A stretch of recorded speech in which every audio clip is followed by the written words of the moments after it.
Welcome back to the Good Golf Guys. Today I'm going to show you how you can practice and improve your short game without leaving your house.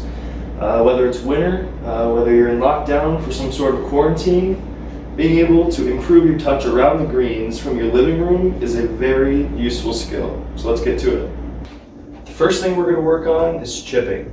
I like to break chipping down into two parts. One I call a chip, which is low, less spin, and the latter, which is called a pitch. It's a little bit higher, more spin.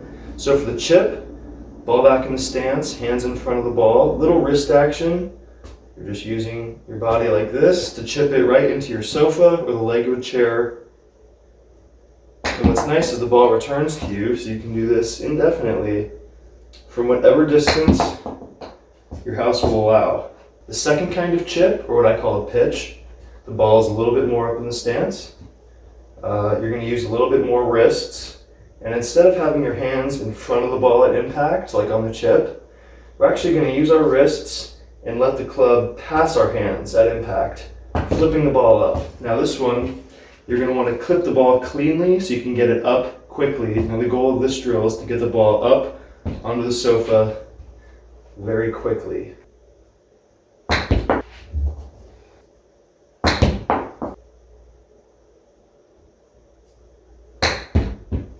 Now if you struggle with thinning or chunking your chips, you're going to want to do this next drill where you take any sort of coin or quarter and you want to chip right behind it and clip it cleanly where the edge of the coin meets the ground.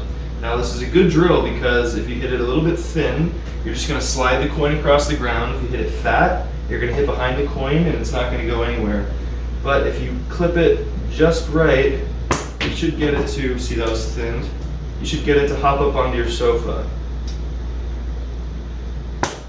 Just like that.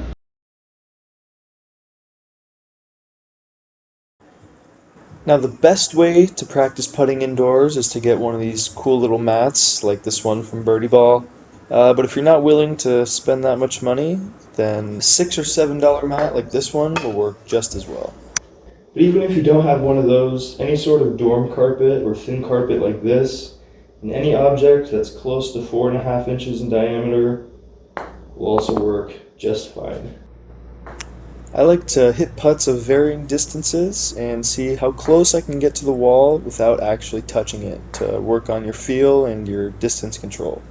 We want to practice with purpose though, so let's talk about alignment. The first thing we want to do when we align the putter is we want to make sure our eyes are aligned correctly. One way to do that is to set up to your golf ball as you would. Place another one right where your eye is. Just let it hit the ground. And that one hit a little bit on the inside of my target line, which means I'm a little bit too far away from the ball. I should be a little bit more over it. And you want this ball to drop and land right on the ball you're trying to putt.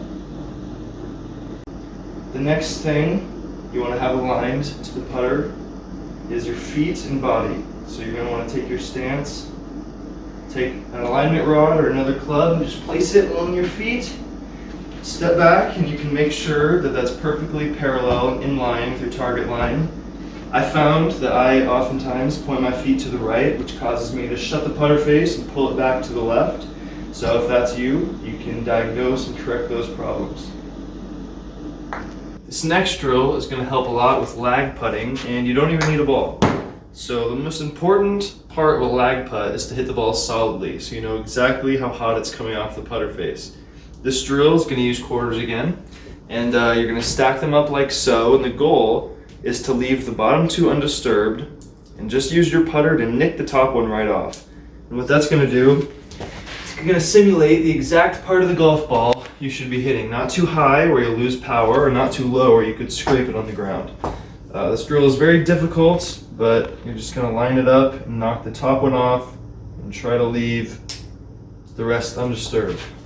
Now don't worry if you can't get it perfectly the first time. You'll definitely hit them, maybe even miss it completely before you start to nick the top one clean and eventually get it perfect.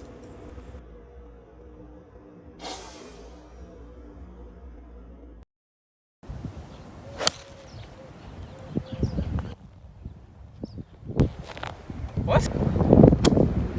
How did that go backwards? How did that go backwards? Oh my goodness. How is that going backwards? I can see.